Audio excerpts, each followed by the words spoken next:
Olá, boa tarde, bem-vindo ao nosso evento de saúde da KPMG no Brasil. É um enorme prazer encontrá-lo aqui para esse nosso bate-papo.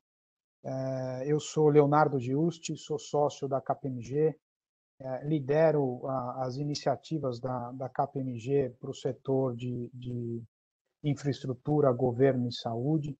E tenho a enorme satisfação aqui de conduzir o nosso encontro aqui pelas próximas 2 horas, quase 2 horas. E vou começar agradecendo. Primeiro, agradecer você que aceitou o nosso convite, está aqui acompanhando com a gente o nosso bate-papo. Bem-vindo, espero que o bate-papo aqui seja de grande proveito. E vou agradecer a quem vai efetivamente trazer esse evento a um nível bastante alto e bastante rico, né? Nós temos com a gente no bate-papo, né, a Lídia do Sabin, uma grande amiga conhecida da nossa casa e conhecida pelo protagonismo no papel que ela possui dentro do Sabin e nas conduções no ecossistema de saúde.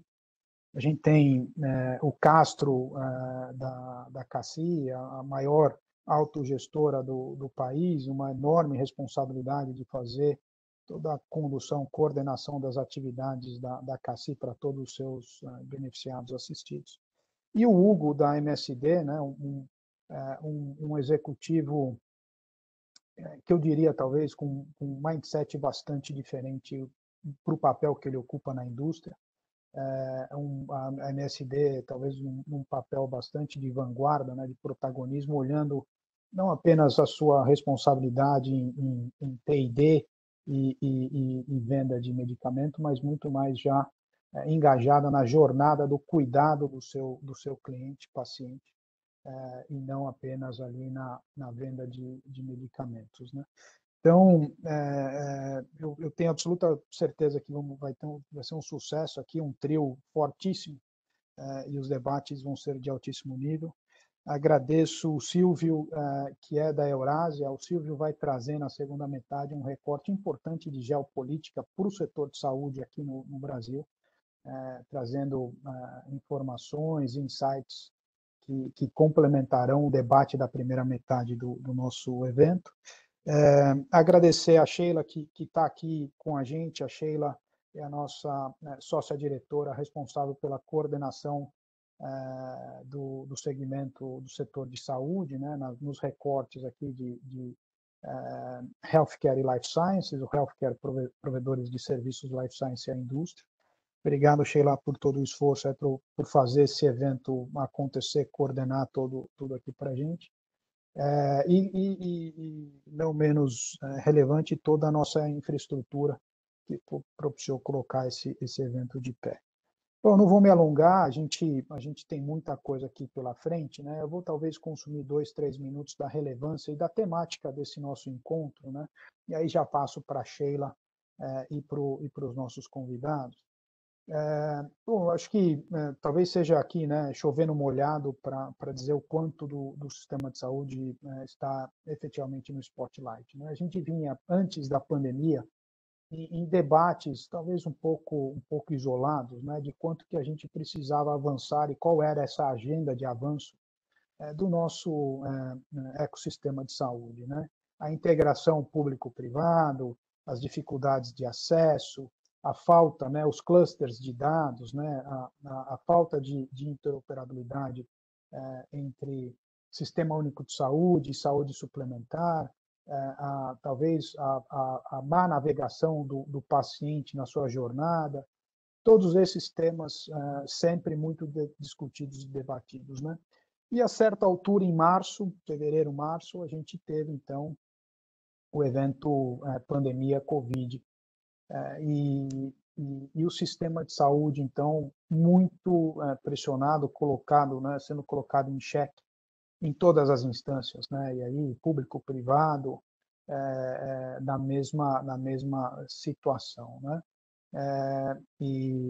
e acho que um pouquinho além, né, no contexto de que eu costumo dizer, né, a gente tinha pré-pandemia, né, acesso à saúde por carbono, né, carbono no contexto de que precisava ter um ser humano e uma estrutura física. E hoje a gente viabilizou acesso à saúde por meios digitais, né? Um tema importante que era a telemedicina, em tramitação por muito tempo, que teve que ser colocado de maneira emergencial por conta desse isolamento social, né? E dessa restrição imposta pela pandemia. E de lá para cá, de março para cá, né? Acho que ficou muito evidente essa necessidade de a gente avançar, né? Se a gente olhar, né, os dados do próximo slide como pano de fundo, né, o sistema de saúde, né, nacional sem dúvida nenhuma, enorme, né, é um dos maiores do mundo, consome aproximadamente 9% do PIB, é o oitavo maior mercado de saúde em âmbito global, talvez aqui seja um dos maiores em saúde suplementar, né, se não o maior em população atendida, e também em consumo de medicamentos, né, lembrando que a gente tem um sistema de substancialmente out of pocket, né, que nós, como consumidores, bancamos a aquisição, mas temos que lembrar também a relevância, né, da farmácia popular e do sistema, né, dos mecanismos do governo em todas as suas instâncias, federal, estadual, municipal, para prover acesso, inclusive a medicamentos. Não é? Mas a gente ainda tem algumas das nossas jabuticabas quando a gente olha, por exemplo, extensão territorial, densidade, não é? Número de população a ser atendida e as desigualdades entre regiões, né? Então, altíssima concentração de estruturas em zonas urbanas, em zonas de maior desenvolvimento, porém a saúde tem que chegar em todos os municípios e tem que atender a todos os cidadãos. Então, efetivamente, o nosso sistema de saúde é um dos mais complexos, né, do mundo. Outro dia eu estava lendo uma reportagem sobre pandemia em alguns dos países de pequeno porte, né, extensão territorial e população, dizendo, pô, lá naquele país teve 0 morte e está todo mundo vacinado. Pô, mas talvez tenham algumas centenas de milhares de pessoas, né? Então fica difícil uma gestão de saúde olhando a extensão continental do Brasil, né? E todas as nossas particularidades, características e dificuldades. Mas é fato que a gente precisa avançar e eu acho que nesse contexto de pandemia, né, isso tudo acelerou algumas das discussões, como efetivamente acesso e o acesso digital. Não é? Então, são talvez legados, né, da Covid que ficarão e que propiciarão uma alavanca no nosso ambiente e no propósito de servir o cidadão na jornada de saúde. Acho que tem temas importantes para a gente avançar, né? Acho que, sem dúvida nenhuma, como que a gente ainda migra de um sistema corretivo para um sistema preventivo, como que a gente ainda reforça essa prevenção, né, através da atenção primária, através de acesso, através de uma gestão de saúde populacional mais talvez mais efetiva e mais ampla, né? E como que a gente consegue efetivamente colocar na agenda, né, o paciente no centro das ações e como que a gente consegue fazer uma melhor interoperabilidade e melhor navegação da jornada, seja no SUS, migrando para o suplementar, seja na indústria como provedor, seja por algum mecanismo de pagamento de conta, que é o privado ou o público, tanto faz, mas esses são os grandes elementos, os grandes influenciadores do nosso ecossistema. E não menos relevante, né, a gente vem observando muitos novos entrantes esses que trazem e aportam experiências de outros setores, experiências digitais. Eles nascem digitais, né, e aí tem talvez barreiras importantes a serem superadas, tem paradigmas a serem quebrados, mas essa é o ambiente que a gente vive, muitas das tais health techs hoje já operando, algumas com muito êxito, tentando trazer um pouco mais de alavanca para o nosso ecossistema. E a gente, no meio disso, tendo os nossos papéis de executivos em grandes organizações e principalmente como vetores de transformação. E eu não quero me alongar aqui, quero passar para você, Sheila, para a gente começar, porque hoje, sem dúvida nenhuma, a gente tem um enorme prazer de ter três grandes agentes de transformação, né? Junto com a gente aqui, né? Cada um com o seu papel, cada um com sua liderança na organização que atua, mas sem dúvida nenhuma fazendo diferente para que a gente avance um pouquinho mais aqui no nosso ecossistema de saúde. Então, Sheila, obrigado. Espero que a gente tenha um enorme sucesso aqui no nosso bate-papo. Passo para você me complementar e para você sequenciar aqui o nosso evento. Obrigado mais uma vez, pessoal. Muito boa tarde a todos. Obrigada pela participação aí em massa. Acho que nós tivemos muitas das pessoas aí que nós acionamos estão aqui conosco hoje para ouvir um pouquinho que o Hugo, o Castro, a Lídia tem a nos falar.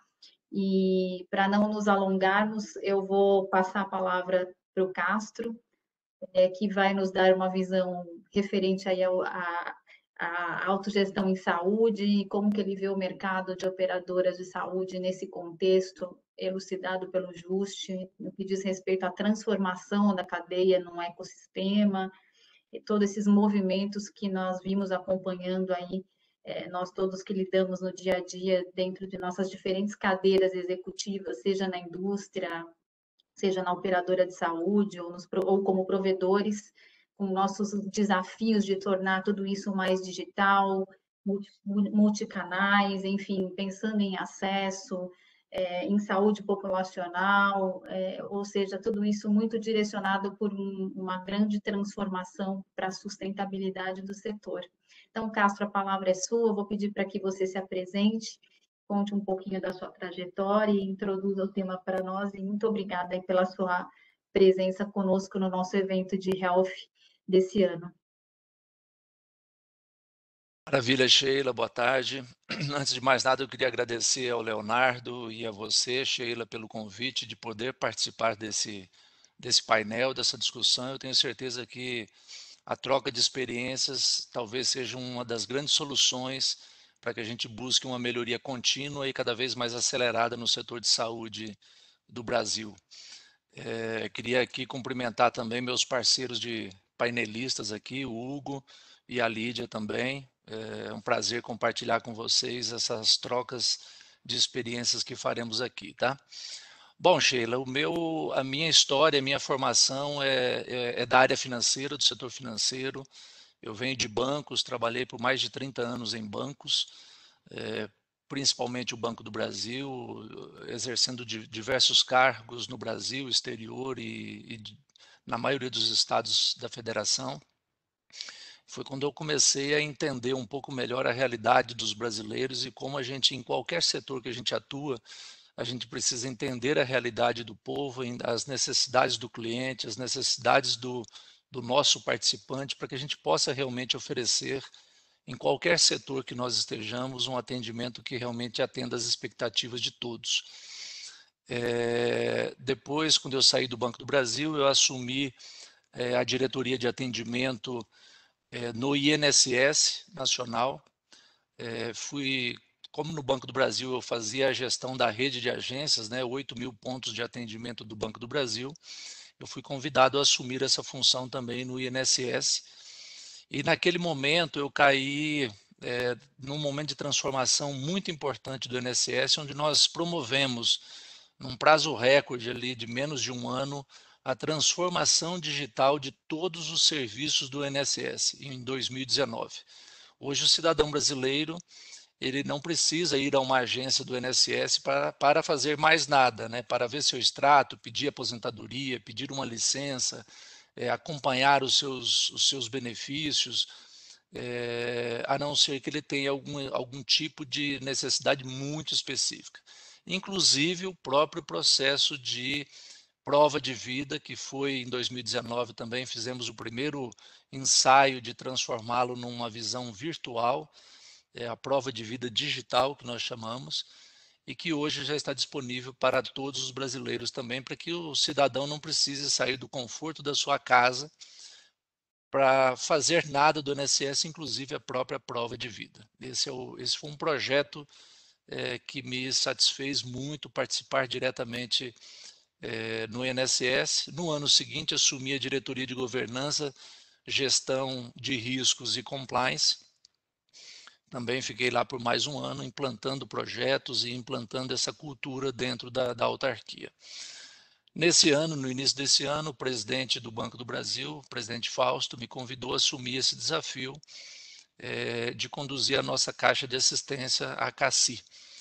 E a encomenda, acho que básica, que não podia ser diferente, de trazer para a nossa caixa de assistência uma visão de transformação digital, modernização de gestão, de modo que a saúde garantida aos nossos colaboradores esteja cada vez mais voltada para o participante, de forma mais eficaz e de forma mais preventiva, né? Nós não queremos mais apenas cuidar da atenção primária à saúde, nós queremos ir além, queremos cuidar da prevenção da saúde dos nossos associados. Então a gente pode começar a apresentação aqui, eu acho que a gente vai entender um pouquinho do que nós estamos falando aqui. Bom, vamos começar falando aqui pelo setor de saúde no Brasil. São 736 operadoras que nós temos no país, divididas em medicinas de grupo, cooperativas médicas, seguradoras, as empresas de autogestão da qual a CACI faz parte e as empresas de filantropia voltadas para a saúde também.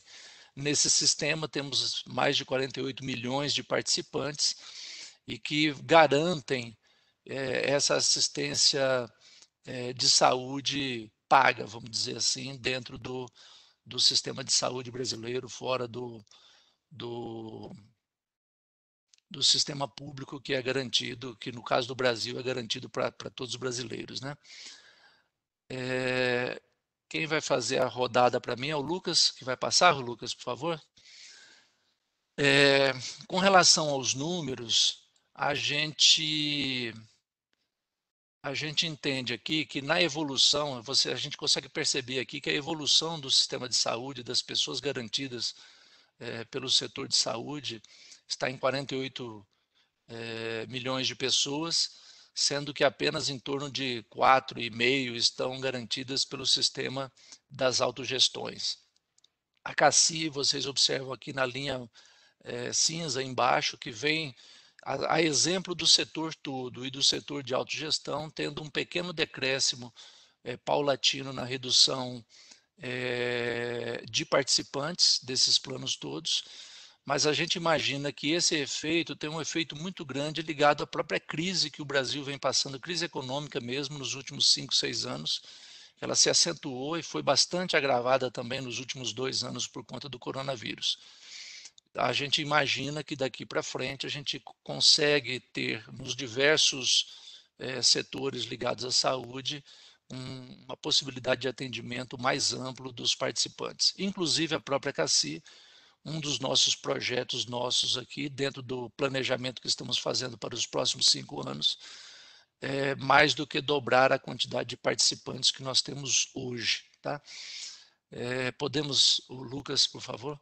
Aqui mostra que a CACI é hoje a maior empresa de autogestão de saúde do Brasil, mas como eu falei anteriormente, o nosso projeto é ampliar a nossa abrangência, ampliar a nossa penetração,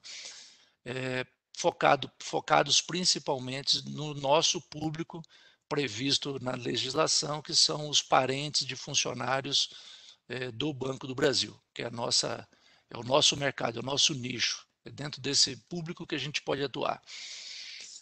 Nós já fizemos uma pesquisa de mercado, uma pesquisa para identificação de potenciais participantes do nosso plano, e para isso nós estamos estruturando a CACI para termos num prazo muito rápido, ainda até meados ou final do ano que vem, um portfólio de produtos de saúde bem mais completo. A Cassi originalmente tem o plano associados, que é voltado para os funcionários do Banco do Brasil. Depois nós criamos o Cassi Família para todos os parentes de funcionários, mas estamos lançando outros produtos, outros planos que atenderão outras características dos nossos funcionários e parentes de funcionários, que são produtos mais voltados para uma qualidade maior de prestação de serviço ou com custo menor em algumas situações. Então, o portfólio de planos deve abranger esse leque diversificado ligado à qualidade versus preço. Esse é o foco da ampliação do nosso portfólio de planos. Pode passar, Lucas. Quando a gente vê o custo médio, o nosso ticket médio versus custo, aqui a gente já começa a enxergar uma das grandes problemáticas do setor, né? A gente vê que o nosso ticket médio nos diversos setores das operadoras de saúde no Brasil vem crescendo, aumentando numa velocidade muito menor do que o custo médio de servir, né? No custo médio da assistência. Isso está muito ligado às novas tecnologias, novas soluções que vêm sendo criadas diariamente. Isso é ótimo, né? Porque não é à toa que a longevidade do ser humano vem aumentando velozmente, e isso tem tudo a ver justamente com as questões ligadas à saúde, a remédios e a tratamentos, sistemas de diagnóstico e assim por diante. E isso tudo tem preço. E é nesse sentido que tem um foco muito grande também as empresas, as operadoras de saúde, de identificar onde é que estão esses preços, essas alternativas, para que a gente possa oferecer um serviço de saúde aos nossos associados de forma cada vez mais adequada ao nosso aumento do ticket médio. Porque efetivamente não é simples a gente dizer, né? É inviável a gente conseguir elevar o custo dos planos de saúde que estejam muito acima da inflação. Isso é inviável. A própria economia dita isso, né? Quando a gente vê que o nosso custo de servir, o custo de prestar assistência está nesse patamar que a gente vê aqui na coluna do lado direito, a gente já percebe que as operadoras precisam realmente se reinventar para fazer frente a esse tipo de situação, né? E a gente está planejando na Cassi uma série de estratégias para que a gente possa garantir essa prestação de serviço. Lucas? Quando a gente vê também o índice de sinistralidade, a gente percebe que a Cassi aqui está com 82,2%, agora em 2021 contra 70% de 2020. 2020 foi um ano absolutamente atípico por conta da pandemia, onde os cidadãos do mundo inteiro, e no Brasil não foi diferente, ficaram uma parte muito significativa do ano dentro de casa, não buscando determinados tratamentos e apenas se protegendo da Covid-19. Isso fez com que a gente tivesse uma redução nos nossos custos, o que melhorou esse índice de sinistralidade. Pode ir adiante?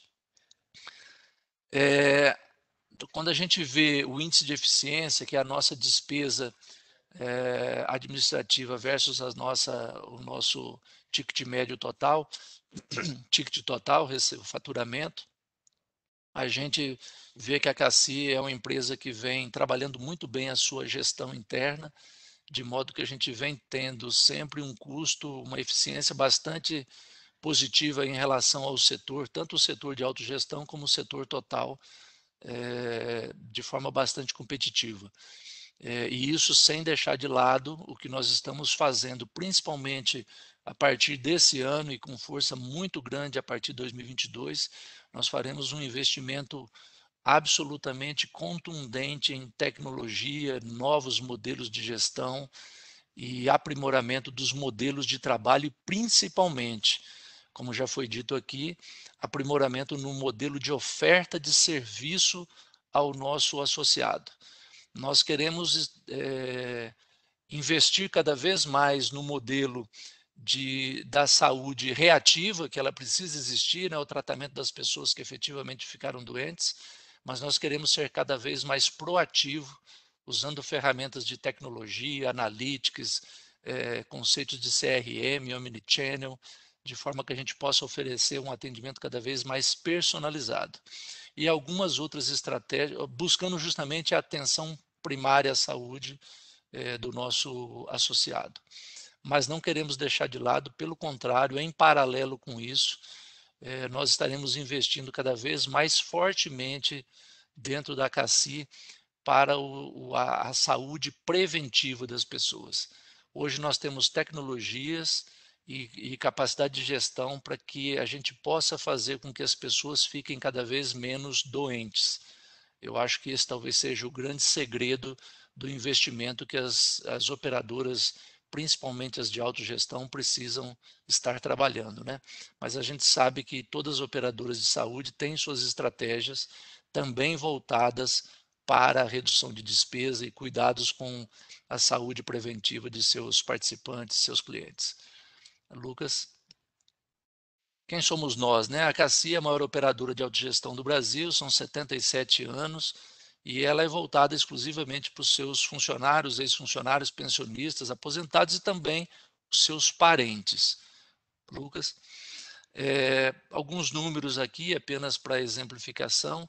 A gente tem nosso resultado líquido em 2021 está um pouco menor que 2020, mas ainda com reflexos muito significativos do Covid. O Covid pegou bastante forte a área de saúde, as operadoras, principalmente nesse início de ano. No ano passado, o Covid jogou positivamente no resultado das operadoras, por conta do isolamento social. Esse ano, a segunda onda do Covid foi muito mais forte do que o ano passado, e além disso, as pessoas não ficaram muito dentro de casa. Então, isso fez com que tivéssemos um reflexo direto nos nossos resultados. As receitas estão um pouco de crescimento em relação ao ano passado, as despesas, a gente já percebe um crescimento, a gente já percebe aqui a nossa defasagem, o nosso problema grave de defasagem de receitas versus despesas, né? Despesas sempre crescendo muito mais do que as receitas. Nosso patrimônio líquido fechou em 2,3 bi, mas ainda assim aquém do que nós já tivemos no passado, e garante a nossa reserva adequada, mas a gente precisa investir muito forte na melhoria dessa relação receita-despesa, para que as operadoras de saúde, no caso a CACI aqui, tenha realmente a sustentabilidade necessária. Nosso índice de solvência está adequado com o que o regulador nos cobra, e as nossas reservas vêm se mantendo num resultado, num nível razoável, para que a gente possa investir o que a gente precisa investir ainda em 2021 e 2022, buscando as melhorias de atendimento que precisamos. Pode ir, Lucas. Nossos principais diferenciais para esse momento, nós estamos investindo muito na atenção primária à saúde, na qualificação e melhoria da nossa rede, que é uma ampla rede de prestadores, além de tecnologia. Nós investimos muito no ano passado e nesse ano no nosso app da CACI e na telemedicina, justamente para oferecer um modelo digital de atendimento, a exemplo do que o mundo vem fazendo, todas as empresas. Quem não estiver muito conectado com as novas tecnologias, eu não tenho dúvida que não tem chance de sobreviver nos próximos períodos que nós temos pela frente aí, de desafios econômicos, financeiros, inclusive de oferecimento de atendimento de qualidade a seus clientes. Podemos ir adiante? A gente tem na CACI uma equipe de referência que vem garantindo um trabalho de qualidade, pensamentos, estudos científicos, inclusive, que vem buscando trazer e criar tecnologias dentro da própria CACI que possam ser inovadoras no mercado. E eu tenho certeza que a gente trará novidades que eu posso dizer para vocês que vão surpreender o mercado ainda em 2021, 2022. inclusive na visão de cuidado terapêutico, de orientação e acompanhamento dos seus participantes. Nós queremos realmente inovar no mercado de saúde, trazendo um processo cada vez de mais qualidade de atendimento aos associados. Pode ir, Lucas? Nós temos hoje uma rede de serviços próprios na CACI com 60 e poucas unidades.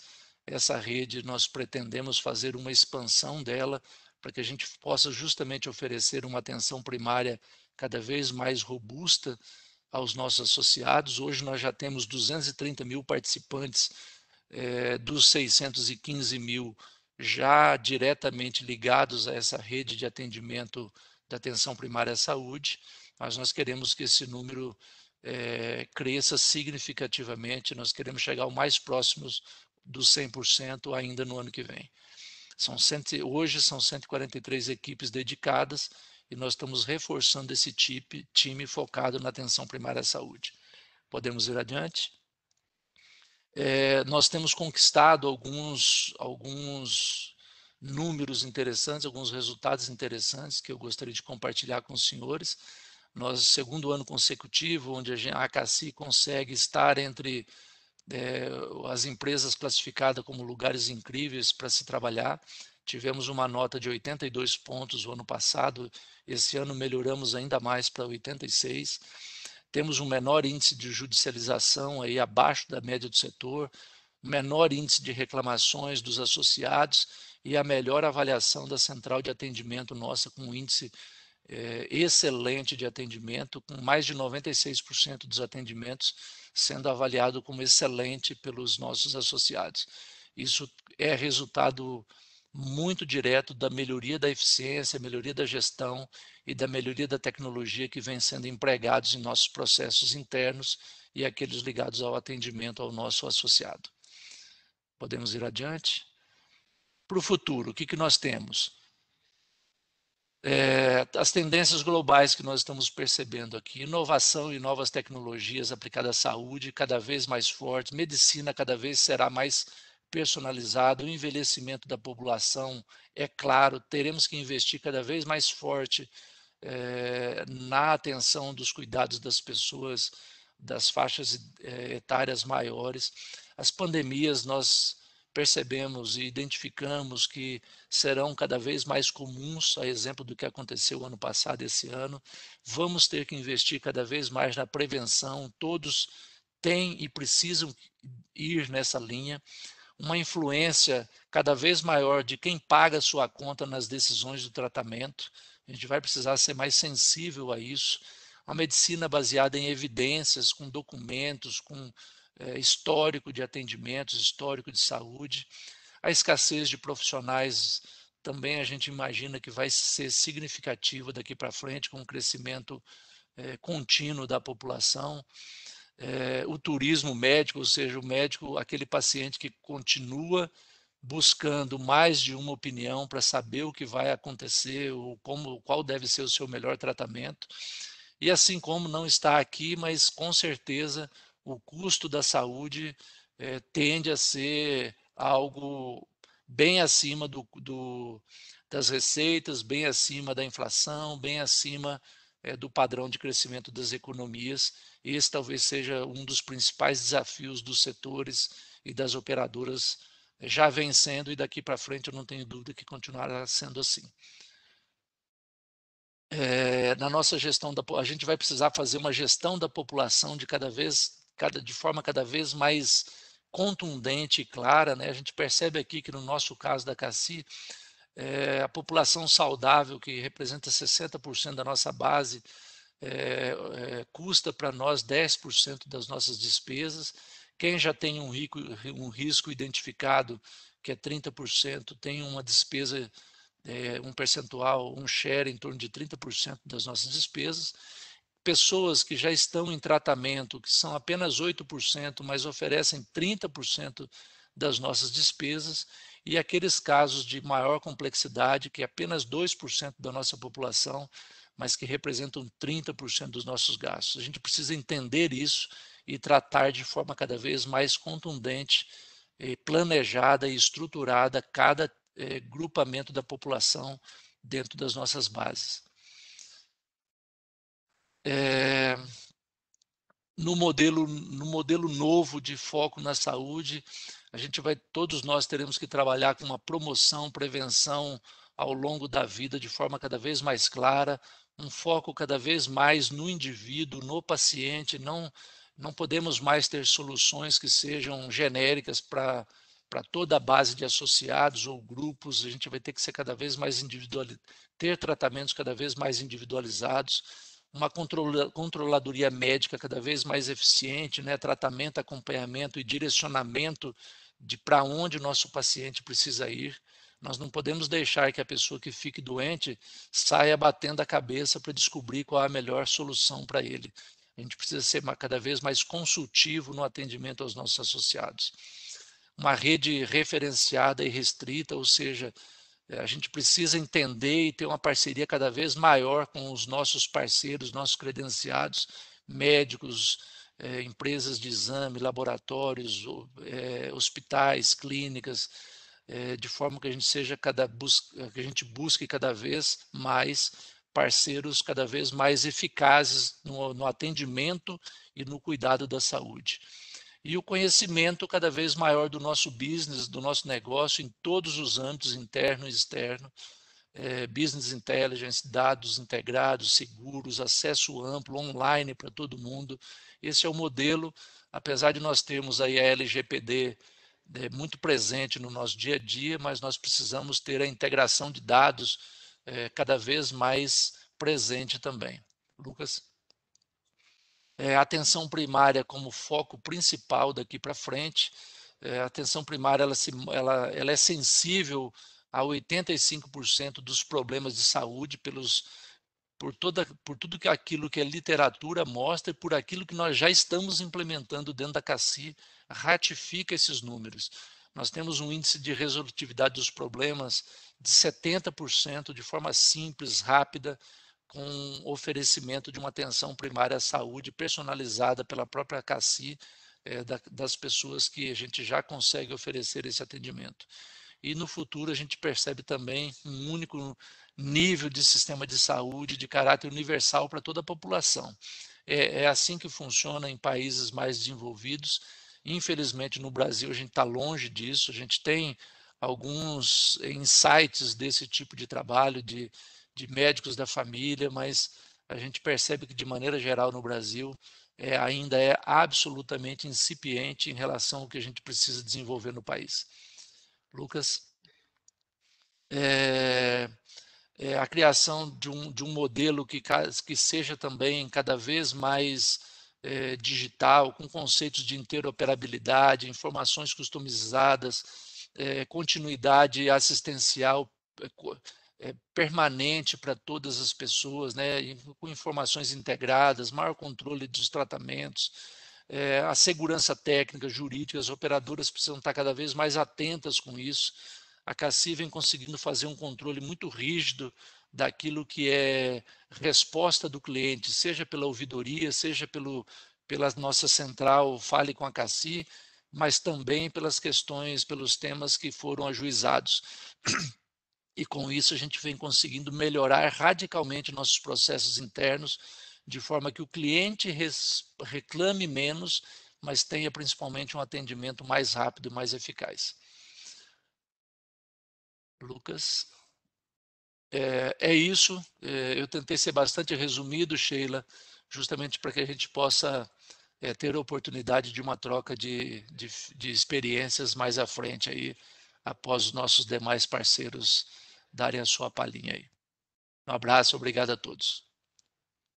Ótimo, Castro, obrigada.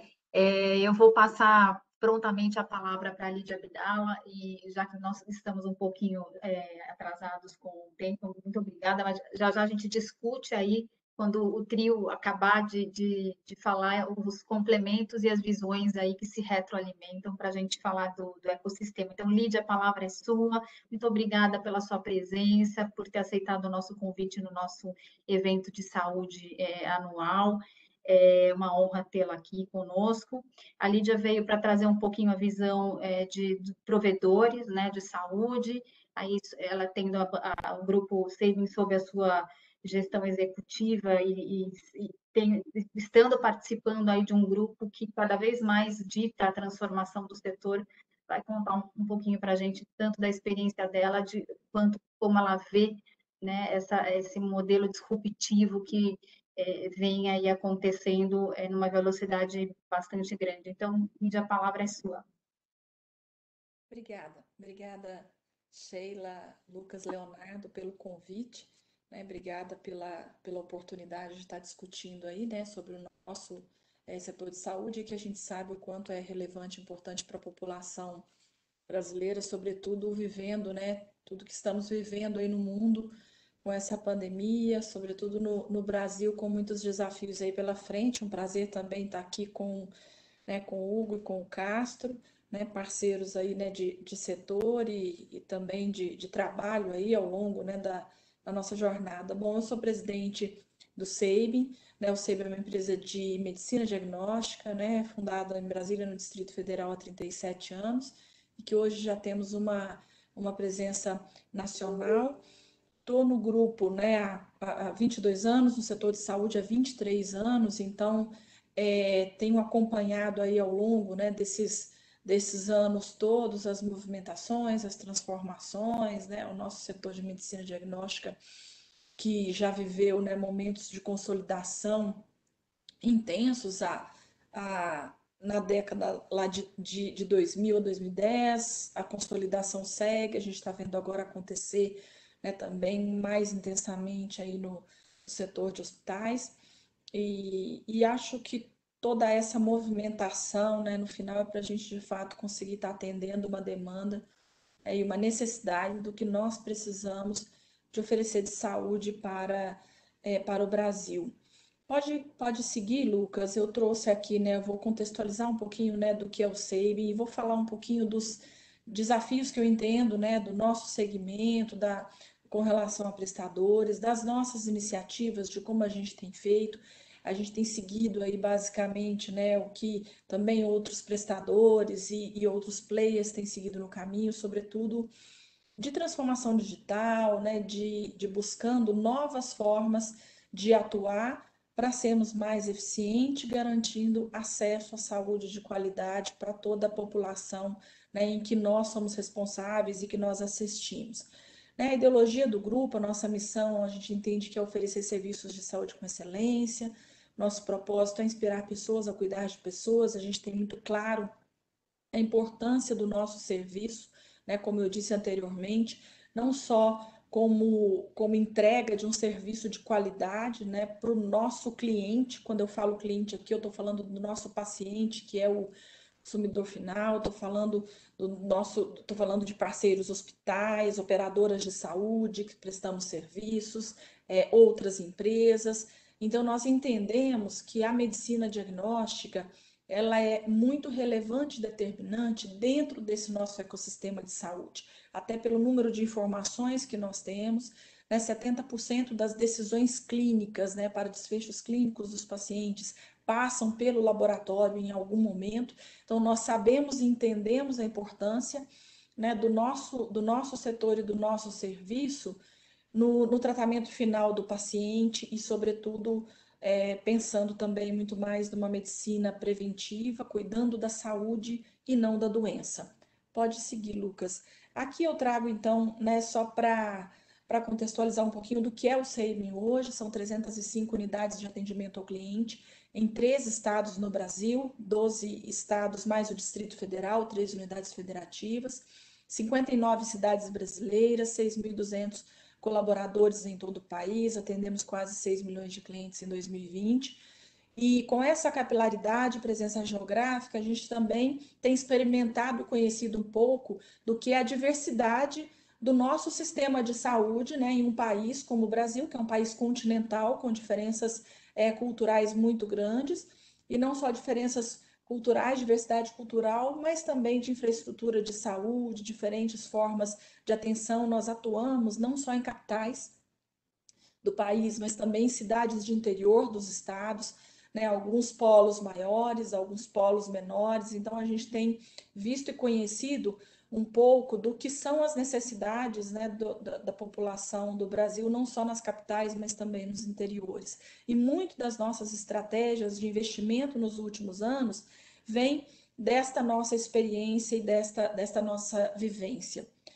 Pode colocar o próximo, Lucas.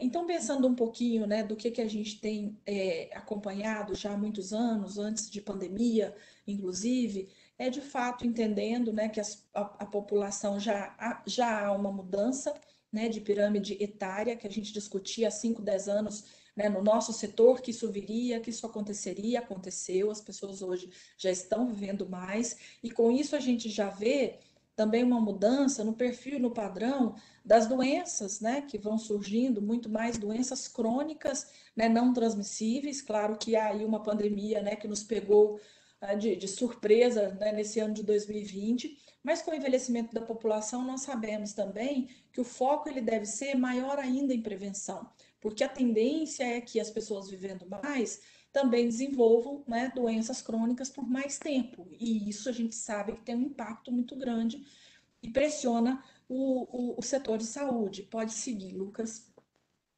O mercado de saúde que já passa, né, por transformação aí também nos últimos anos, a gente tem visto movimentos de verticalização de diferentes maneiras, né, tanto com operadoras totalmente verticalizadas, operadoras e outros serviços que estão buscando, né, agora muito mais uma verticalização virtual. Isso tudo é como consequência também, né, de pressão das margens dos nossos negócios, e daí vem um fator importante que é a escala, né, e no nosso setor para os prestadores de serviço, isso é um fator muito importante, porque isso nos possibilita, de fato, estar trazendo mais otimização para o setor, baixando o custo e seguir incorporando tecnologias, seguir oferecendo diferenciais, né, para o paciente, para o consumidor final, que nós sabemos que também promove mais acesso à saúde com qualidade.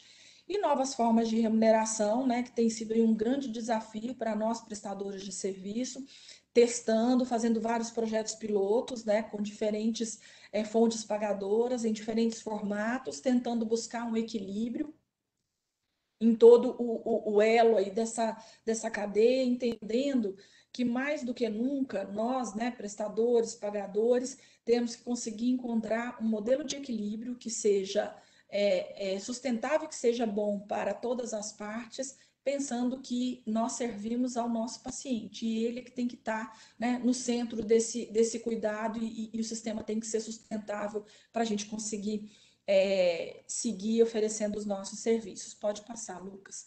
E aí, de outro lado, uma mudança também no perfil do consumidor. E eu já falava isso até antes de pandemia, né? E agora, depois da pandemia, de fato, né, isso disruptou totalmente, né? Um novo cliente, muito mais ágil, informado, muito mais orientado a dados, mais exigente também com as interfaces. Então, isso, de fato, tem exigido dos nossos serviços cada vez mais investimento, né, nas plataformas digitais. E pode seguir, Lucas. E daí vem também o nosso pensamento de oferecer uma nova proposta de valor para estes clientes, né, que tem exigido de nós plataformas com menos atrito, com mais velocidade, né, e daí surgiram as startups que têm nos ajudado muito, né, trazendo soluções, podendo testar projetos pilotos para a gente, né, nas suas estruturas menores, mais ágeis, mais rápidas, né, mas que traz soluções para nós, empresas que às vezes, né, temos operações maiores e que conseguimos absorver isso de uma forma mais rápida. Eu digo que a pandemia, de fato, né, disruptou tudo que a gente via com relação à plataforma digital. Eu digo que o paciente antes, ele, apesar de todos os nossos investimentos há muitos anos, né, em apps, em sites, eu digo que para a gente é muito claro, o nosso cliente ele usava os nossos apps e sites para olhar o resultado dele do exame, para olhar os endereços das nossas unidades e preparo para alguns exames. Mas era isso, né? No mais, ele não confiava, ele queria falar, ele queria ver, né? Eu digo que o Cássio citou aí, né, que veio, né, de banco do setor financeiro de tantos anos, e eu digo que as pessoas elas confiam há tantos anos, né, nos apps de banco. A gente faz transferência, a gente faz pagamento, tudo pelo app, né, tudo pelo telefone. Mas quando era saúde, né, não, eu tenho que ver o médico, eu tenho que ver quem está do outro lado. E eu digo que a pandemia de fato disruptou isso, porque as pessoas né, de fato tiveram que utilizar as nossas plataformas, chatbots, tudo que a gente colocou à disposição para um atendimento mais ágil, mais rápido, né?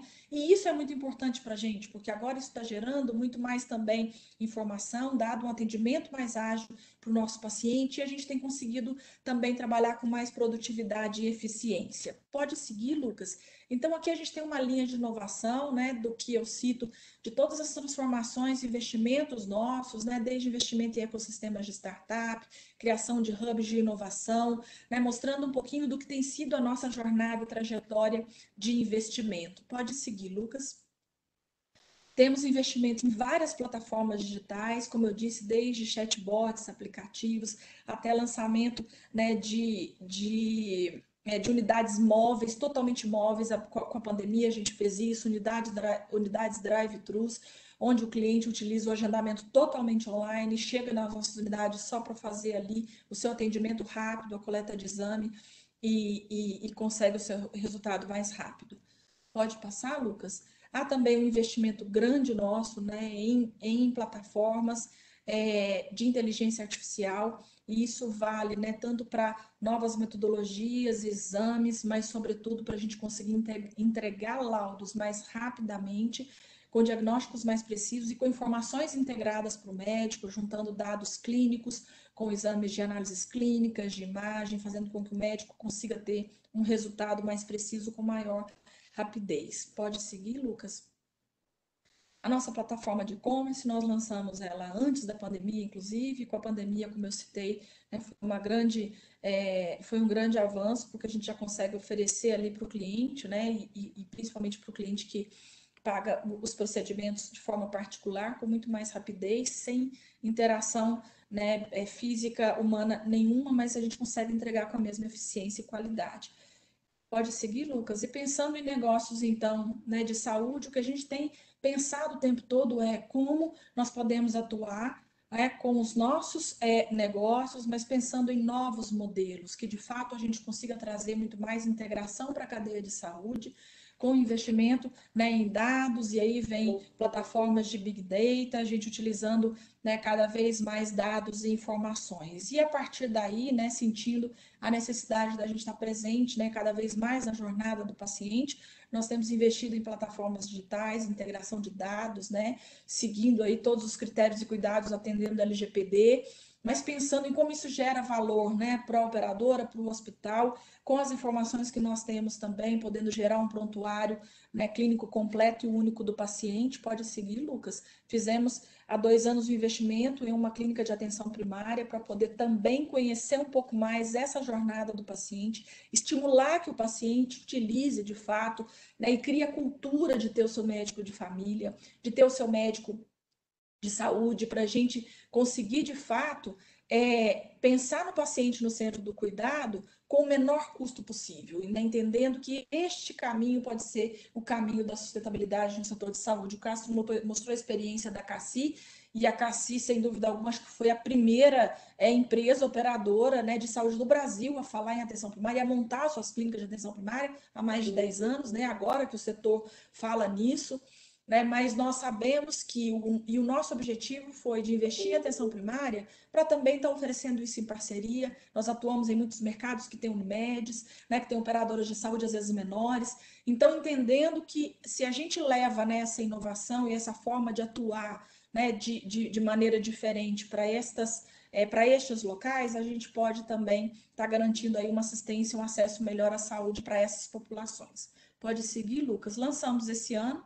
né, uma plataforma digital que é o Rita Saúde, um centro de saúde digital, e aqui a gente começa, né, oferecendo diretamente para aquele paciente hoje que ele não tem o seu plano de saúde, mas que ele pode sim, né, pagar por um procedimento, por um exame. Ela segue seguindo o Marketplace em saúde. Nós começamos oferecendo os nossos serviços, mas colocaremos ali, né, toda a parte de coordenação de cuidado, de atenção primária, procedimentos de atenção secundária e até procedimentos simples de atenção terciária, com o objetivo, como eu disse, de criar ali tanto a jornada do paciente com informações e dados, para que no final isso possa gerar valor tanto para o médico assistente, né, em alguns casos para empresas ou mesmo para fontes pagadoras, que possamos ter parcerias no futuro, trabalhando num ambiente totalmente digital. Pode seguir, Lucas. É isso, então, né, que eu queria compartilhar e fico aqui à disposição depois para o debate. Muito obrigada. Maravilha, Lídia, muito obrigada, viu? Excelente aí a sua elucidação do negócio, a transformação que vocês vêm fazendo. Eu passo a palavra agora para o Hugo Nisenbom, presidente da MSD no Brasil, que vai falar um pouco da visão da transformação da cadeia de saúde, na visão da indústria farmacêutica, com todo um viés bastante interessante que o Hugo traz de gestão de saúde populacional, uma preocupação enorme com o acesso, enfim, com as jornadas de cuidado com as pessoas, e foi muito rico. Conseguimos trazer o Hugo aqui para compor conosco essa mesa como speaker. Então, Hugo, a palavra é sua, muito bem-vindo.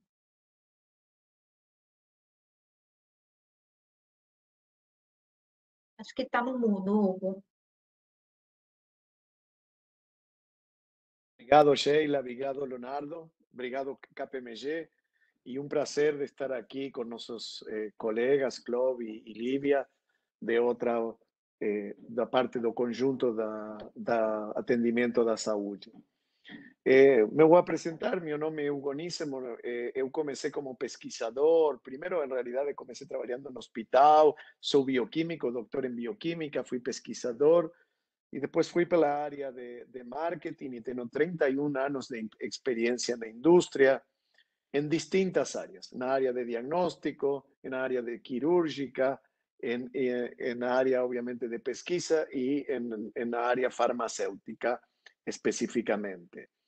Eu estou há 25 anos na MSD, 5 países y los últimos 20 años como director geral en distintos países de América Latina, y soy también el presidente aquí en Brasil da MSD y da Interpharma, que es la asociación que nuclea a las empresas de pesquisa. Y yo no tengo muchos slides, ahí tengo 3 frases que son un poco para provocar. Lucas, si você me permite a primeira, eu sempre falo que tudo nasce com a inovação. Hay un paciente que siempre está en el centro, que él tiene una necesidad médica no atendida y él está buscando nuestra solución. Y esa solución muchas veces es la diferencia entre vivir bien o vivir mal, entre a vida o a muerte, o entre prevenir a vida, manter a vida o prevenir a muerte. Y realmente a gente ve que los países que más avanzan en salud son aquellos que cuidan y fomentan la investigación, aquellos que cuidan y fomentan la innovación. Y para eso, la primera cosa, yo acho que a gente tiene que tener un marco legal, una legislación que permita ter segurança. ¿Por qué? Porque a innovación es un negocio de puro risco, ¿no? Muitas vezes eu falo, tenho muitos amigos no mundo financeiro. E quando você começa a falar do mundo farmacêutico, ele fala uma coisa que é contraintuitiva. É um mundo que ninguém sabe como vai sair, porque é um mundo de puro risco. Então, nós temos que ter, primeiro, de nossa visão, cuidado com algumas tendências atuais a desproteger a inovação, a propriedade intelectual. Porque sin esa seguranza de o premio a investimento, eso normalmente va a atrasar a primer eslabón da cadena, que esa solución, esa innovación que o paciente está esperando. Então, verdade que eu acho que nós temos que tener mucho cuidado. En nuestro país, recientemente vimos algunos proyectos contra a propriedade intelectual ou especificamente contra a indústria farmacêutica. A gente tem que ter muito cuidado, e isso também aconteceu no mundo. A outra coisa é que gerar os marcos. O país nosso avançou muito em pesquisa clínica, mas ainda temos algumas restrições. Por exemplo, com um estudo, depois de acabado, hay que pagar por vida o remédio. Isso faz que essa indústria não se desenvolva à velocidade que temos que ter. Mas a inovação, hoje eu não vejo a indústria farmacêutica nesse rol tradicional de que ela só tem que descobrir o remédio, primeiro sozinho, porque ela necessita hoje forçosamente da colaboração. A colaboração entre empresas farmacéuticas, entre startups, entre academia, entre hospitais. Realmente todos os actores têm que estar. Y podemos ver unos ejemplos que son fantásticos en estos tiempos, que a gente necesitó una solución que era la diferencia entre la vida y la muerte de millones de personas. Si eu me lembro, a vacina mais rapidamente desenvolvida foi por nossa empresa, a vacina de sarampo, em 4 anos. E a gente teve uma vacina pelo Covid, ¿sí? Em 4 meses. Y esa vacina surgió de muchas colaboraciones. Era una pequeña startup que tenía una cosa no comienzo, que a Pfizer pegó, que mejoraron y que aceleraron esa idea. Puedo dar otra solución que tomara que venga pronto. A gente está trabajando hoy en la MSD. Nós trabajamos cuando comenzó, voy a contar a vos esa verdadera historia. O COVID, a gente tiene un fuerte compromiso para encontrar la solución. A gente tentou com 2 vacinas, não deram certo, sim? E a gente que fez ajudou a Johnson Johnson, que era um dos que encontraram uma das soluções para facilitar a produção. E não havia um interesse econômico detrás disso. Agora, a gente também entrou por outra avenida, é um antiviral. E nós hoje temos em fase 3 uma droga, o molnupiravir, que está em desenvolvimento. Se ela dar certo, como pareciera nos estudios de fase 2, a gente va a poder tratar tempranamente, como cuando usa un antibiótico normal, mas en este caso un antiviral, a doença, lo cual ven a complementar as vacinas de un jeito fantástico, si eso dar certo. Agora, tampoco esa droga era inicialmente era parte de una investigación que estaba en la academia, que tomó una pequeña startup y que después a MSD acobilló y aceleró ese proceso. Y a gente tiene otros ejemplos, también aquí locales, de por qué hay que respetar. O Instituto Butantan está desenvolviendo una vacina contra dengue. Y a MSD también. Y nos juntamos porque tenemos la misma cepa de Instituto Nacional de Salud de los Estados Unidos en desenvolvimiento para acelerar, para facilitar que o Butantan tenga una vacina global, porque en Brasil no están todos los serotipos de dengue, y por el mismo tiempo nos ayudarnos con los datos de ellos y los dois hacer más rápido y mejor las cosas. Entonces, todo nace con la innovación. A innovación hay que proteger, hay que dar un marco legal. A innovación no es solo de la industria farmacéutica, uno solcinho, sino es de un conjunto, y realmente hay que estimular. Ejemplo fantástico es Israel. Israel es uno de los países que tiene más patentes por habitante en el mundo. Y él está en una institución que conecta a academia con las empresas, los problemas con las soluciones y juntos desenvolven. Entonces, eso es fantástico. La siguiente, no basta con tener un buen remedio. A gente tiene que dar acceso. No podemos descansar. Y es un propósito que tenemos hasta que, a siguiente, por favor, Lucas, hasta que todas las personas tengan acceso a esas innovaciones que son las verdaderas soluciones. Y a gente tiene que hacer eso con velocidad. Hoy estamos en dívida, tanto en el sistema público como en el sistema privado. Si você ve el sistema público, tem programas que funcionan muy bien. Programa de vaccinación es un programa muy robusto, programa do SUS.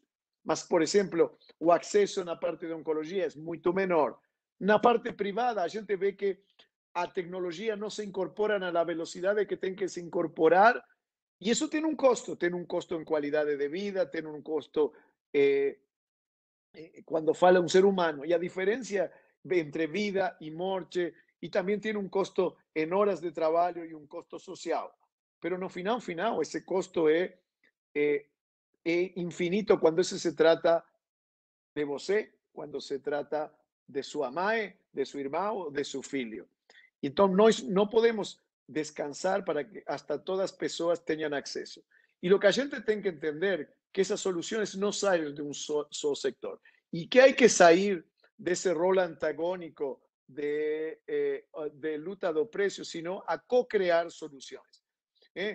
Muitas vezes o remédio está no centro da discussão, quase sempre. Quando você vê qual é a porcentagem no sistema público e privado do Brasil do custo do remédio, é entre 7% e 15%.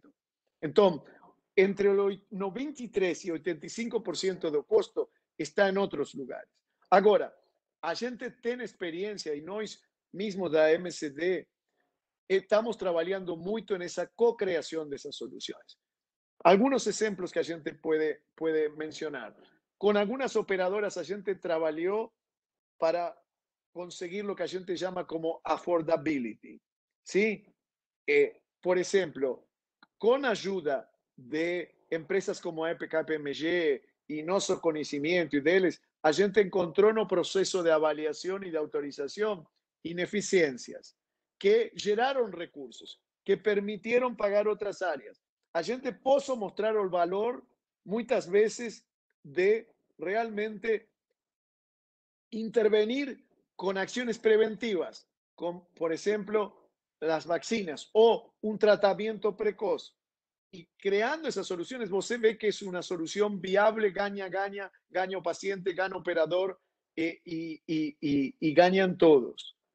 Y realmente a gente tiene que hacer esas parcerías para que o paciente tenga acceso, o con el gobierno, las parcerías de transferencia de tecnología, que permiten al gobierno, cuando son efectivas, por ejemplo, nosotros tenemos dos con el Instituto Butantan para vacinas. O Brasil tiene el costo más bajo del mundo de vacinas y está previniendo. Y yo siempre falo que si yo fuera ministro de Salud, dos cosas faría. Vacinaría contra todo.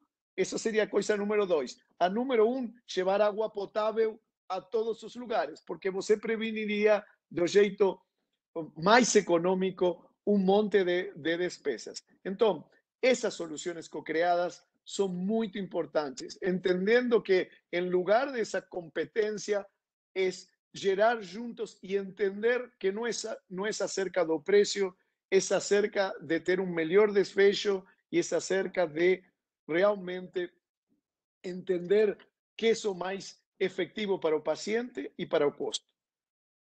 A siguiente, Lucas, por favor. Y la otra cosa que nosotros tenemos que entender es que para conseguir los mejores desfechos para el paciente, tenemos que entender la jornada del paciente, como faló Lidia recientemente, de punta a punta. Y entenderla baseada en dados. A gente ainda não tem todos os dados, mas há muito dado. Sim, não tem todos os dados organizados, mas há muito dados e a gente pode fazer, trabalhando vários atores, coisas muito legais. Alguns exemplos, por exemplo, que estamos trabalhando na MSD. Contraintuitivamente, você pensaria, uma empresa farmacêutica de antibióticos quer vender mais antibióticos? Não. Nós queremos que usem os antibióticos cuando tienen que usar, pelo menor tiempo posible. ¿Para qué? Para evitar a resistencia. Y, por ejemplo, trabajando con laboratorios, trabajando con hospitales, con los médicos, nos empezamos a entender, y tenemos ejemplos tanto en hospitales públicos como privados, que si a gente hace un programa de seguimiento de resistencia bacteriana, você puede hacer un uso racional de antibióticos. Mas a gente entendeu que era muito difícil de escalar porque llevaba tiempo y a gente se asoció también con una startup y con todos esos actores, Laura, o proyecto Laura, y a gente hoy tiene la posibilidad de estar desenvolviendo, de detectar rápidamente cuando un paciente va a tener sepsis y que el médico saiba cuál es el antibiótico que va a tener no comienzo en uso empírico o más adecuado para usar. O, por ejemplo, a gente está muy fuerte en la área de oncología, con una verdadera revolución que es el uso de los inmunoterápicos que nosotros estamos haciendo. Esa verdadera revolución, nosotros decimos, proveemos un programa de biomarcadores. ¿Para qué? Para que haya medicina de precisión y el producto sea usado donde tenga que se usar y donde la gente va a tener certeza que tiene resultados. A gente también tiene hoy la oportunidad de trabajar con laboratórios, que têm dados de pacientes, ou com o próprio governo, para aumentar a cobertura das vacinas. Porque quando você vê o processo end-to-end das vacinas, muitas vezes as vacinas estão disponíveis no sistema público, ou as pessoas têm os recursos no sistema privado para vacinar, mas não se vacinam. Não se vacinam porque não têm conhecimento, ou porque o médico não tem o tempo para dar, ou porque deram a primeira dose e não se deram a segunda dose. E todas essas coisas, ou porque ninguém lhe alertou. Então, a gente pode intervenir. E a gente tem que entender, no final, que todos os atores temos que trabalhar em conjunto. E qual é essa visão? Que, no fundo, há algo que é muito importante, que falaram meus dois colegas antes. A verdadeiro foco no paciente e no propósito e na missão das empresas. Hoje todo mundo fala, nós na MSD tivemos um CEO entre os anos 30 e 50, George Merck, muito marcante. E ele falava, você tem que fazer a coisa certa pelo paciente. O lucro só tem que ser uma consequência disso. E todos nós vivimos essa coisa na MSD. E nós queremos convidar a todos os atores do sistema de saúde a trabalhar em conjunto para realmente conseguir que nossas inovações cheguem a todos os pacientes para ter um melhor desfecho. Então, basicamente, isso é o que queria contar em poucas palavras. Acho que poupei um pouquinho de tempo. E obrigado. E se vocês quiserem ter alguma conversa ou alguma dúvida, podem ir pelo meu LinkedIn. Aqui podem pegar no QR Code. E realmente, para nós é um prazer. Nós também tenemos orgullo de ser una empresa farmacéutica, lugar increíble para trabajar. Tenemos el lugar número 1 y 2 en las farmacéuticas, porque tenemos MSD Saúde Humana y Saúde Unimam, y las dos son un lugar increíble. Y yo acho que ese propósito que tenemos para los pacientes y que viven las personas es grande parte de ese suceso. Las personas se sienten realmente empoderadas. Y por último, también falar a importancia de trabalhar com estas metodologias agile, incorporar a tecnologia digital e este jeito de trabalhar rápido para resolver os problemas. Muito bom. Muito Excelente. obrigado. Muito obrigada, viu? A sua explanação foi muito elucidativa, trouxe vários insights aí, principalmente dessas parcerias de cocriação, enfim, para acesso, excelente. Nós estamos com o nosso tempo esgotado e eu tenho que passar a palavra agora às 15h20 para o Silvio Cassione, da Eurásia, que vai discorrer um pouquinho sobre o cenário geopolítico, econômico, financeiro do Brasil e como que isso se cruza com toda a realidade de transformação do setor de saúde que nossos 3 palestrantes aqui comentaram, mas eu vou rapidamente, como fosse um quiz aqui, soltar ao invés de um debate, como o tempo ficou exíguo, eu vou passar uma pergunta para a gente pensar aqui em 5 minutos em conjunto, que o grande desafio dos players todo para que exista a formatação de um ecossistema de saúde hoje, e o que a gente mais ouve como um grande issue, né, vindo dos executivos com os quais nós conversamos diariamente, é a questão da troca de dados, né? O compartilhamento de dados sensíveis, né, de saúde, frente às questões de LGPD, frente às questões do compartilhamento versus o quão estratégico esses dados são em cada uma das suas instituições, né? Ou seja, a abertura também dos custos, né? Porque quando a gente modela, compartilha dados para modelar novos modelos comerciais ou novos modelos de financiamento e remuneração em saúde, de alguma forma a gente tem que definir indicadores, KPIs aí para serem geridos nesses contratos. Então, eu queria aqui em 5 minutos, aí fica aberto, se a Lídia quiser falar um pouquinho, Hugo, como que vocês pensam aí, só para eu passar a palavra para o Silvio, quanto a essa questão desafiadora da gente trazer as parcerias para uma realidade onde os dados permitam que a gente execute essas parcerias frente a toda a discussão que existe hoje quanto ao compartilhamento dos mesmos. Bem, Sheila, eu acredito que o caminho ele tem que ser um caminho de colaboração, né, entre todos os atores aí nesse cenário, não há uma outra forma. Acho que sim, é possível, né, seguir trabalhando em integração, compartilhamento de dados, de informação, à luz da LGPD, claro, né, até porque é possível muitas vezes a gente estudar também de forma populacional, né, anonimizadas em muitos casos. Isso é possível de ser feito com empresas, com hospitais, com as próprias operadoras. Então, eu acredito, mas isso só vai de fato acontecer se houver uma relação de confiança, né, entre esses atores. Eu acho que esse é um grande desafio nosso, né, de trabalhar muito a relação de confiança, transparência e de colaboração. Não há outra forma da gente pensar num sistema de saúde sustentável e sustentável para o futuro, né? Para isso tudo que nós tão bem colocamos aqui, dos desafios nossos atuais, custos, envelhecimento da população, necessidade de incorporação de novas tecnologias, né? Pensando em prevenção da saúde. Acho que temos que pensar muito em modelos colaborativos, cada vez com mais intensidade. Perfeito, Lídia. Não sei se o Castro quer falar algo, Hugo, nesse sentido, até porque o tema de sustentabilidade, né, e a contenção da sinistralidade, aí, a barra inflação médica, né, sempre em voga, é muito difícil a gente não pensar nesses novos modelos, né? Então, Lídia, essa questão da gestão colaborativa, né, e com as quebras de paradigma que envolvem, né, essas ações, mas que começa top-down, mesmo de cima para baixo, dos grandes executivos aí que lideram as corporações, né, parece não ter outro caminho, né? Acho que o Castro quer falar, né?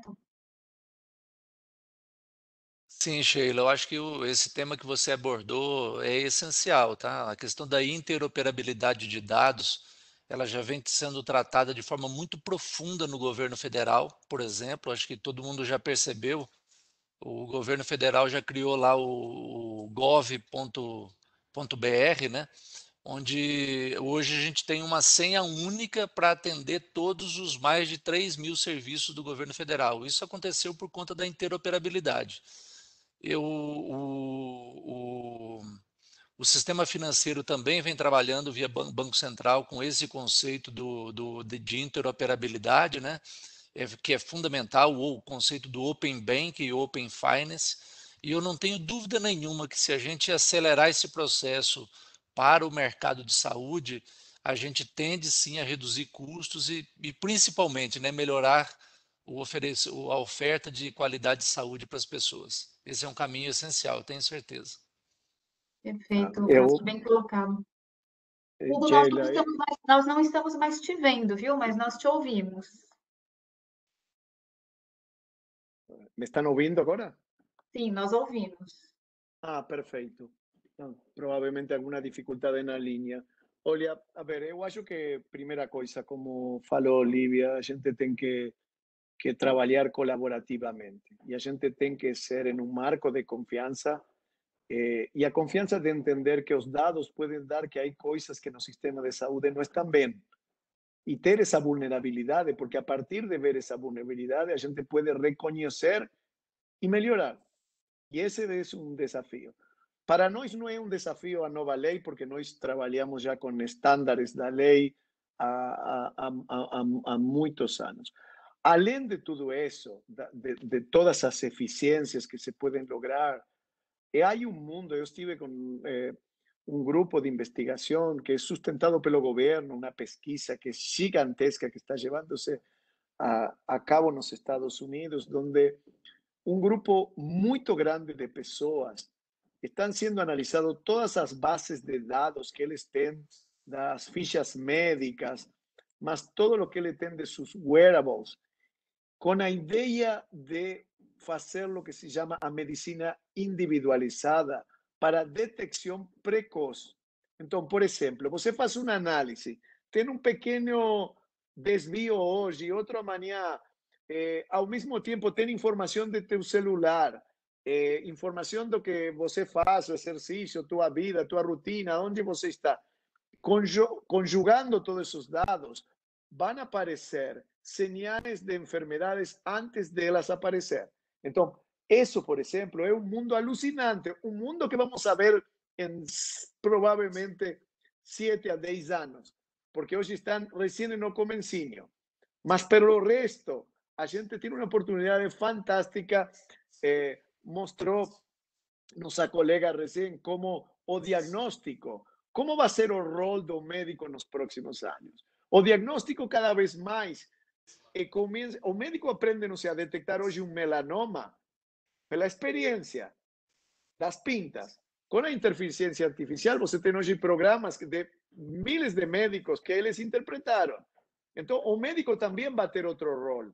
E todo isso vai fazer que a medicina seja cada vez mais acessível e mais exata. Então, eu acho que todos vamos a ter um rol diferente nos próximos anos. E os dados vão ser a grande diferença. Muito bom. Bem complementar a sua visão, que você traz um pouco da medicina personalizada, né? A questão aí, né? Toda que linka com o que a Lídia trouxe e o Castro trouxe aí na visão também de que dados hoje é o grande vetor aí de possibilidade de transformação de qualquer negócio, seja qual indústria for, e saúde não é nem um pouco diferente, né? A gente não vai conseguir controlar os custos e nem mudar os modelos e tornar sustentável se a gente não tornar isso tudo colaborativo e romper realmente os paradigmas que existiam, onde a indústria era vista de um modelo mais apartado dos provedores e das fontes pagadoras. Enfim, eu agradeço demais aí os três. Eu vou passar a palavra agora para o Silvio Cassione, da Eurásia, para que ele fale um pouquinho sobre a visão econômico-financeira do país e traga insights para que a gente consiga pensar um pouco mais nas possibilidades aí que nós temos no setor de saúde para atuar como lideranças que somos. Então, Silvia, a palavra é sua, se você puder se apresentar.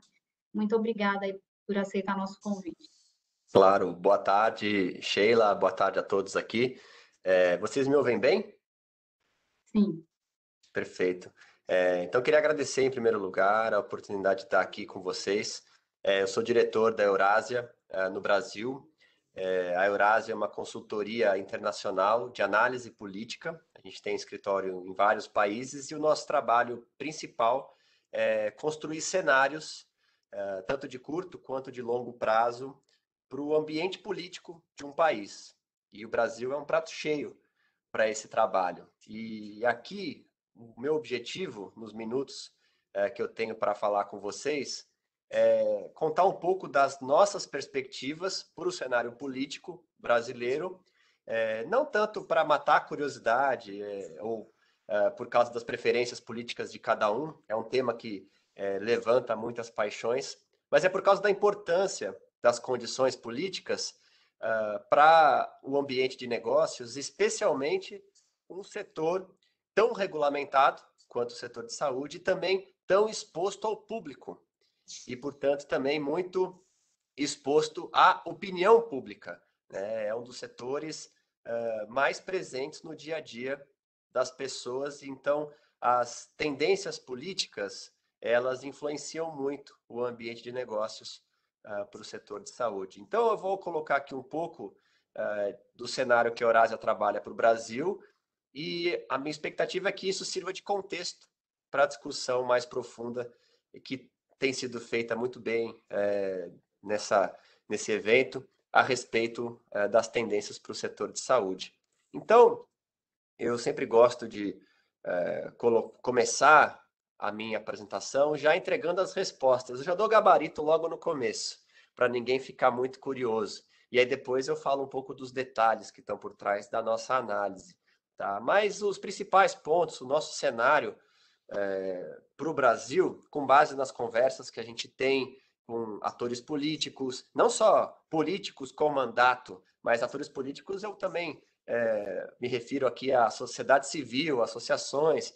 Quando a gente fala de riscos de tensão social, a gente fala não só com o governo, mas fala também com caminhoneiros, com polícia, a gente fala com todo mundo que importa para o ambiente político e também analisa muitos dados, especialmente dados de opinião pública.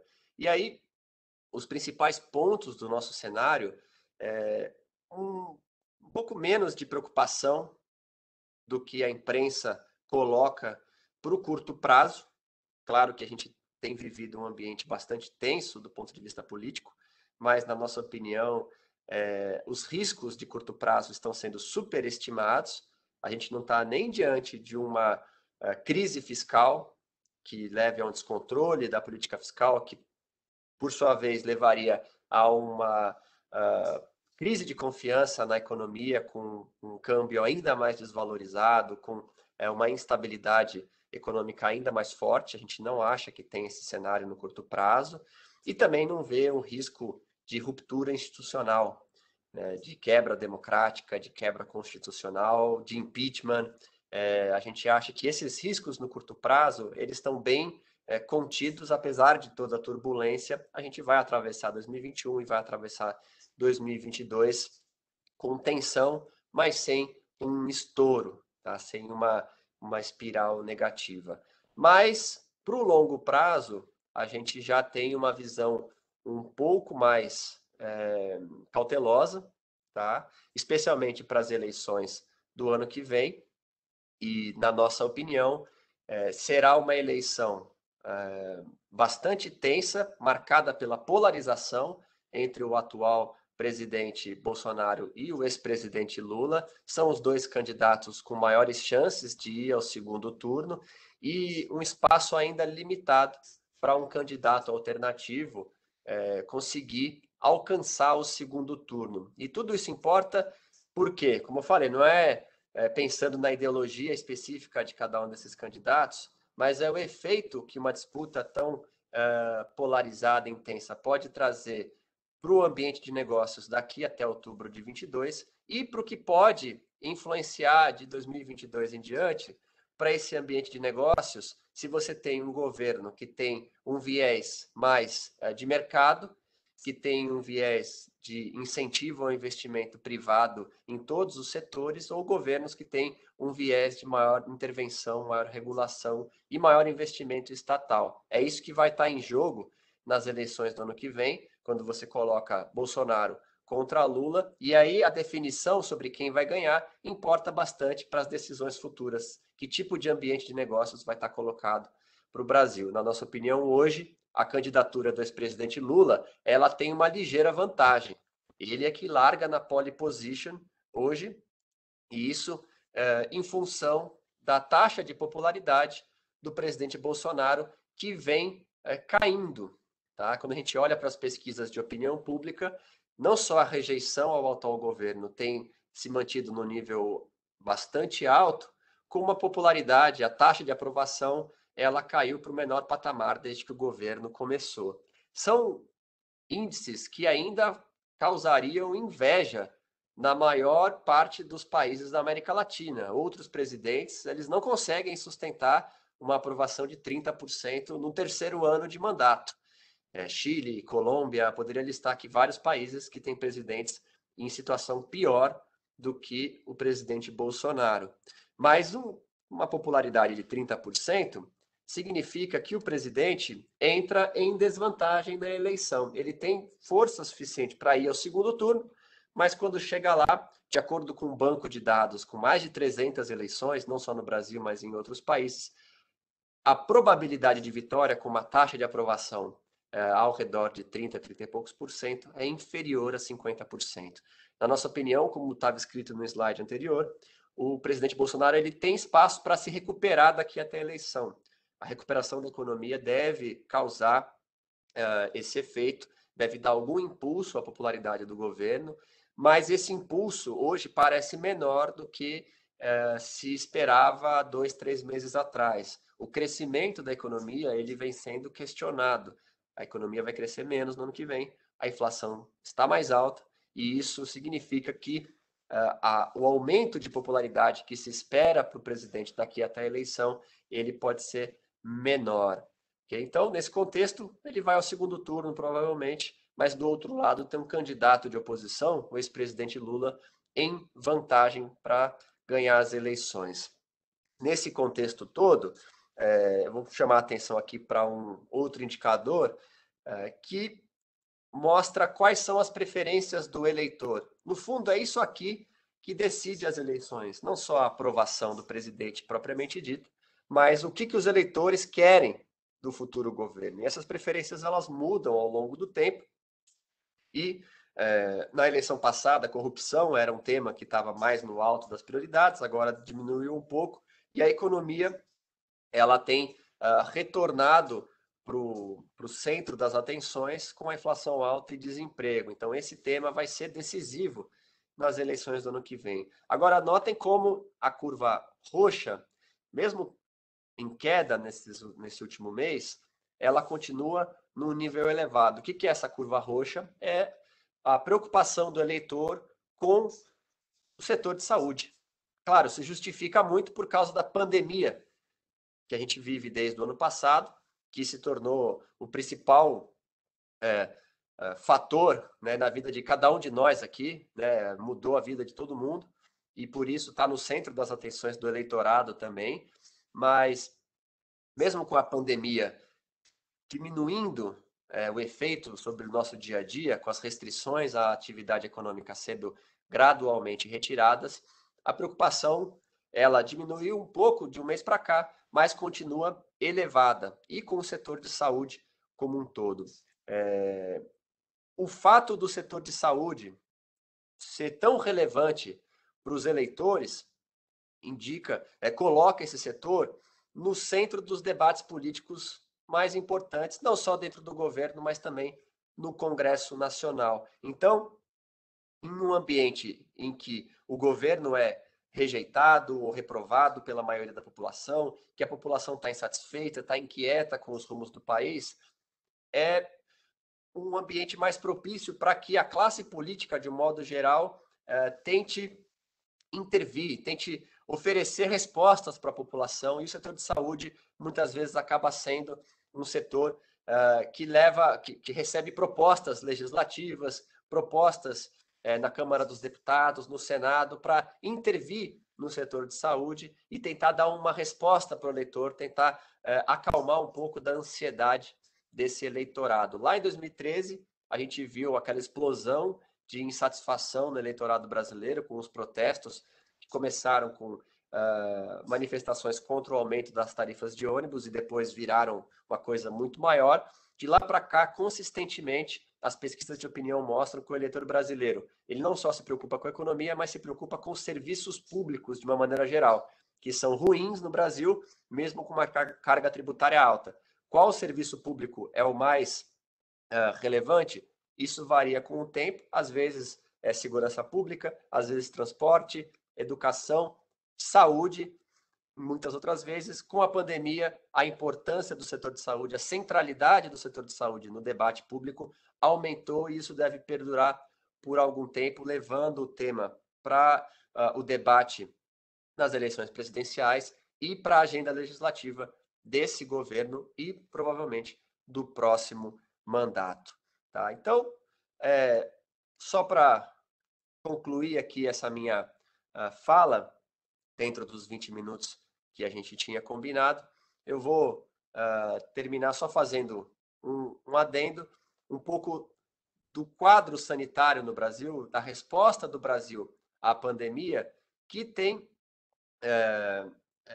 diminuído muito os riscos do ponto de vista político-econômico daqui para frente. O Brasil foi um dos países mais afetados pela pandemia em todo o mundo, mas tudo que eu falei até aqui parte do pressuposto de que daqui em diante a pandemia cada vez mais vai deixar de ser um fator relevante no nosso dia a dia. Tá? O eleitorado vai continuar preocupado com os temas de saúde pública, como eu mencionei, mas o que eu quero dizer aqui é que a gente não deve ter riscos de uma outra onda muito severa que leva ao fechamento das atividades, que leva a uma instabilidade política. Aquilo que a gente viveu em março, abril desse ano, que a gente viveu no início do ano passado, parece estar ficando para trás, de fato, no Brasil. Todo esse cenário político que eu mostrei, ele parte dessa premissa. Isso por quê? Porque a vacinação no Brasil, ela tem sido bastante consistente, mesmo com toda a queixa de que ela poderia ter sido mais rápida e toda a cobertura, as investigações que têm sido feitas a respeito de irregularidades no processo de aquisição. Mesmo com tudo isso, o Brasil é um dos países que vacinou mais e mais rápido no mundo e vai terminar o ano sendo um dos países com a maior cobertura vacinal contra a Covid no mundo. Também, em parte, porque a população quer tomar a vacina. No final do ano, o Brasil vai ser um dos países mais seguros contra a Covid. Claro que tem o risco de novas variantes, mas elas podem afetar qualquer país. E se vier para o Brasil, vai encontrar um país com uma cobertura vacinal maior do que a maioria dos outros países. Isso aqui é um alento, é algo que, pelo menos, diminui um pouco o nível de risco político daqui para frente. A discussão sobre o setor de saúde na esfera pública, ela vai olhar para outros pontos, outros fatores, mas não vai estar presa ali naquela emergência, naquela urgência imediata de resolver uma crise sanitária como o que a gente viveu nesse ano e no ano passado. E muito dessa resposta satisfatória contra a pandemia tem a ver com o quadro institucional brasileiro. Entra governo, sai governo, mas faz 30 anos que a gente tem vivido um aprimoramento institucional gradual no Brasil, no sistema federativo, União, estados, municípios e um sistema, um Congresso também que não é controlado pelo Executivo, o Judiciário independente. O sistema institucional brasileiro, ele tem uma série de falhas, mas ele dá muita estabilidade para a política brasileira e foi o que nos garantiu uma resposta tão satisfatória. Você tinha os estados, os municípios com autonomia para tomar decisões, muita pressão para a aquisição de vacinas. No final das contas, isso fez a diferença e não é algo que está sob risco, na nossa opinião. A gente tem, muito provavelmente, eleições sendo disputadas no ano que vem, com o resultado sendo respeitado e a alternância ou a reeleição desse governo garantidas de 2023 em diante. É com isso que eu queria concluir e passo de volta a palavra para vocês. Muito obrigado. Maravilha, Silvio. Com isso, a gente encerra aqui a nossa jornada de abordagem aí transformacional da saúde no país, discorrendo aí sobre as várias vertentes possíveis. A ideia, esse evento é anual, e eu vou passar a palavra para o Leonardo Juste, para que ele possa aqui fazer o encerramento. Em meu nome, eu agradeço muito, Silvio, Hugo, Lídia e Castro. E como nós já estamos aí no prazo, e alguns aqui já se desconectaram, vou pedir para o Juste, então, encerrar a nossa sessão aqui do nosso evento de Health. Muito obrigada a todos, até aqui pela participação. Obrigado, Sheila. Porra, você sabe que eu fiquei aqui roendo unha, literalmente, né? Não sei se pode, viu, Hugo? A água eu tô tomando e é filtrada. Não sei se roem unha afronta meu sistema imunológico, com certeza sim, estou brincando aqui, mas roer unha para me conter aqui e não pular nas conversas, né? Eu acho que todas muito ricas, promoveram insights importantes, né? E o fechamento do Silvio bastante elucidativo do ponto de vista de expectativa do nosso cidadão, né? Eu acho que todos nós, né? Uma vez um arquiteto brincou comigo, né? O problema do arquiteto é que o arquiteto está na banca de jornal, então todos nós somos um pouquinho de arquitetos quando a gente está fazendo alguma obra, alguma reforma. Eu acho que o sistema de saúde na mídia nos últimos talvez aí 15, 16 meses nos permite hoje sermos um pouquinho de médico, né? Um pouquinho de enfermeiro e conhecedor então da jornada, né? Mas claramente estamos longe de termos profundidade, especialização, né? E quando a gente vê, né, essa perspectiva de economia voltando em um patamar relevante e uma queda ali na expectativa do ponto de vista, né, do nosso cidadão em relação à saúde, nos mostra que a gente está voltando para alguma normalidade, né? O que não nos deixa de maneira alguma baixar a guarda, né? Quando a gente olha o sistema suplementar, né, a saúde suplementar, ele é o maior custo depois de salários, né, da folha de pagamento das empresas que oferecem o benefício aos seus associados, né, aos seus funcionários, aos seus assistidos, né? Obviamente a gente vem num debate há muito tempo, né, sobre o financiamento do Sistema Único de Saúde, né, o congelamento do orçamento e o percentual, né, os 9% do PIB, $1.000 per capita, que é claramente defendido por muitos como insuficiente, né? Mas vamos além, né? O Hugo trouxe a questão do saneamento, né? E sem dúvida nenhuma, né, não adianta a gente ter uma estrutura super sofisticada de saúde e não termos o saneamento básico para a população, né? A gente vai ser enxugar gelo, né? E esse é um dos temas, tem muitos outros, claramente, né? Mas sem dúvida aqui, eu acho que passa por uma série de contextos, né? E nós, como agentes participativos, né? E de mudança, protagonistas no ecossistema, estamos fazendo a nossa parte e eu acho que aqui é assim que a gente consegue avançar, né?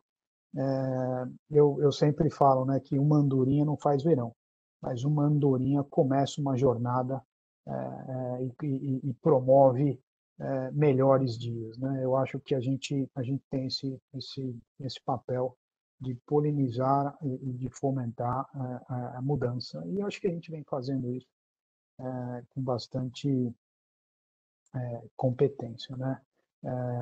A gente viu aqui os depoimentos, né, da Lídia, do Castro, do Hugo, cada um nos seus papéis, nas suas organizações, conduzindo estratégias, executando planos táticos, né, que nos levam a acreditar que a gente vai chegar lá.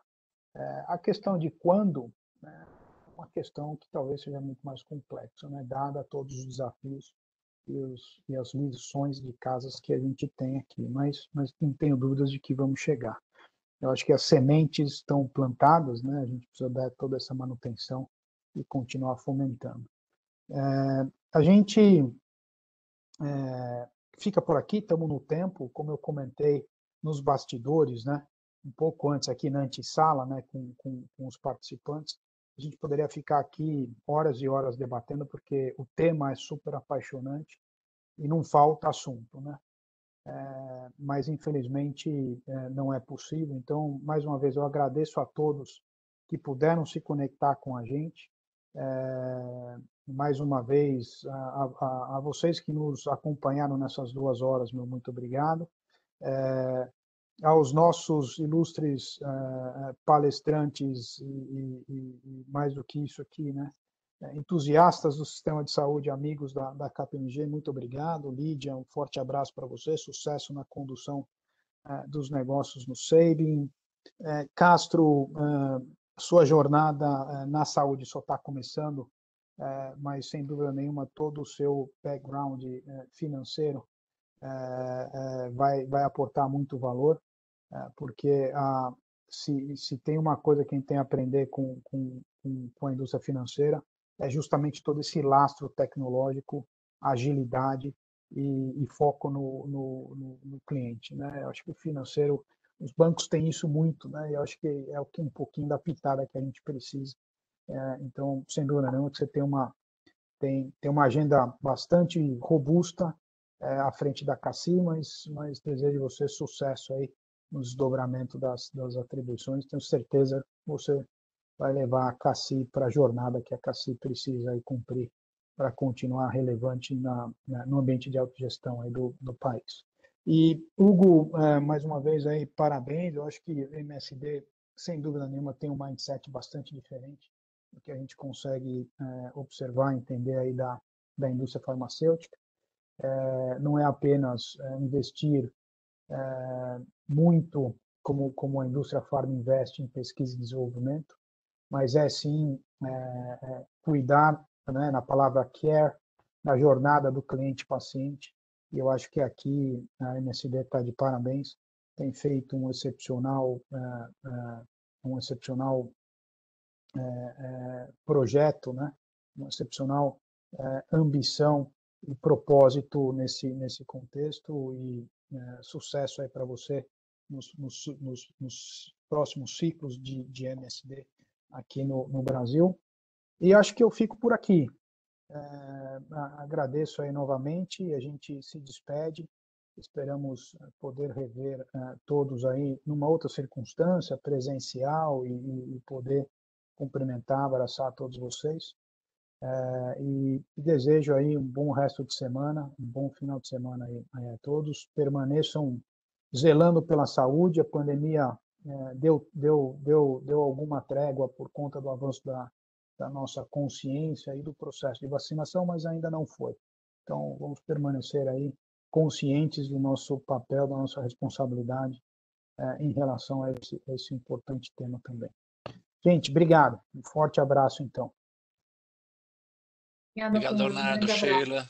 Obrigado por tudo, viu? Muito obrigada. Nos vemos em breve aí, pessoal. Obrigada a todos. Obrigado. Abraço, Hugo. Parabéns aí. Silvio também. Abraço a todos.